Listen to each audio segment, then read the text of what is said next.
Hello, amazing bold humans. It's Sunday. I'm thoroughly enjoying mine, and I hope you are yours too.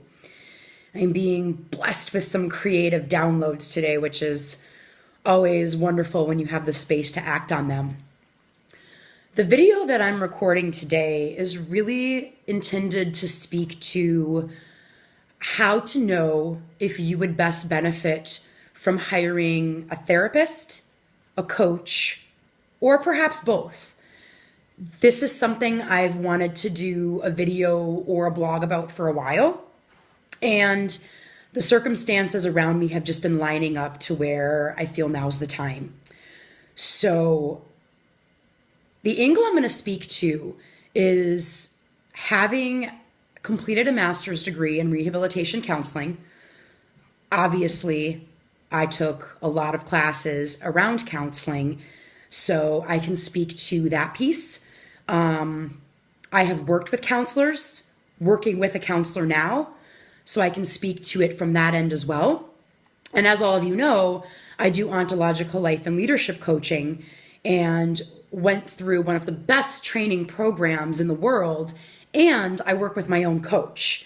So I'm really going to be speaking to the training that I've received and being a recipient of each. I'm not going to reinvent the wheel. What I'm actually going to do within the body of this video that I'm going to share on my website, I'm also going to put a link to an article that a gentleman wrote speaking to this very thing. And out of anyone else who's written anything about it, I really align with his views, and I think it's going to enhance what I'm sharing with you. So please check that out if you would like any more depth in this, and please feel free to reach out to me. I'm happy to embellish. I'm happy to have a conversation with you, whatever you need. So first thing I want to speak to is, what is a coach? I'm going to be very, very brief, very simple, because I could go on about this forever. Essentially, one would hire a coach when they are at point A and they want to be at point B.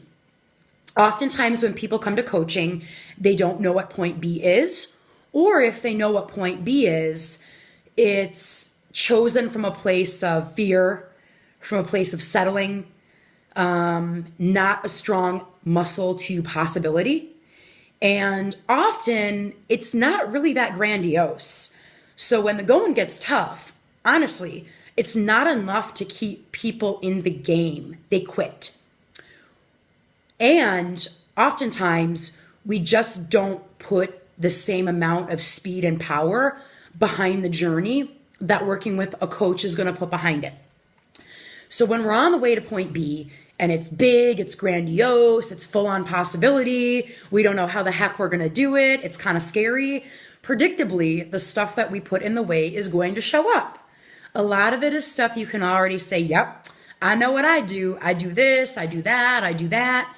And I promise you, there's so much that you don't even know you're putting in the way. And this is where working with a very well-trained coach is going to come in. They're going to reflect to you the stuff that you put in the way that you don't even know is there. And if you don't get the reflection, you're never going to know. And the coach is working with you on the present to the future. While there's a gift in the past, it's not what we do in coaching because the energy in this work is not there. That's coaching in a nutshell. In a nutshell, what is therapy? Therapy is past-based. The conversation is back there. The assertion is there's healing that needs to be done in order for the person to get to the place of wholeness, healthiness, and able to move forward.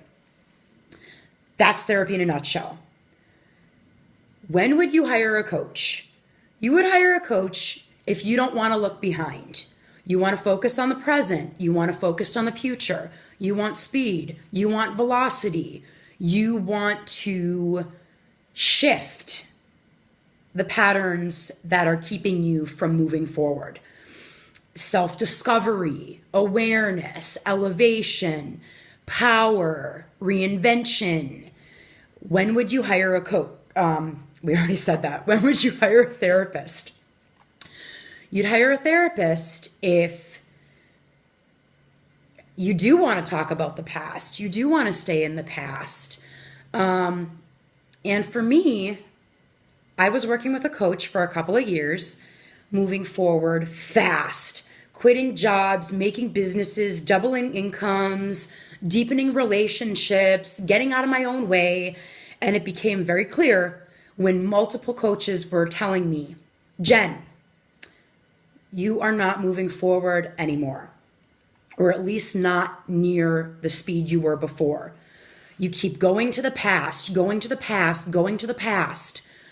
Coaching is not moving you out of this. You really need to consider taking on healing work so you can go back there with someone you trust and really heal the stuff, the trauma. And so I spent 7 months doing that. For me, it wasn't a matter of is it coaching or therapy. It was both. Why?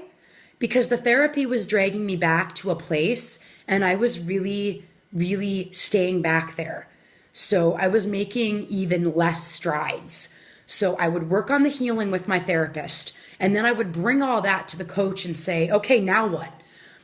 How do I move forward with this stuff that's coming up with the therapist? So for me, it was a both and. It wasn't an either or. And it's my take that one day when the stigma's gone and people work through their stuff that they think they're more powerful when they do it alone, or they don't think they need a professional, there's going to be a time where it's quite common for most people to have a coach and a therapist. So they can be working on the healing stuff and they can be working on the present and the future. And they're having these conversations with both professionals. So again, the intention here is really just in a nutshell to share when you might need a coach, a therapist, or both. There's so much more I could speak to here. I'm going to have a link to a really great article with this video on my website, so check that out. And I'm happy to go into more depth with any of you who may need it. Thanks for listening. Have a great Sunday. Please hire the people you need to hire in your life to thrive. We are not going to get any awards to do it alone. There's way less ease when we do it alone, way less power, way more seriousness. Do what you need to do for yourselves. And I'm saying this from a person who spent the majority of my life being proud to do it alone and thinking that I was very powerful. Now, I have such a huge tribe supporting me with what I need. It's not even funny. And that's why I'm thriving instead of surviving like I used to be. Mad love to all of you. I'll catch up with you soon. Bye.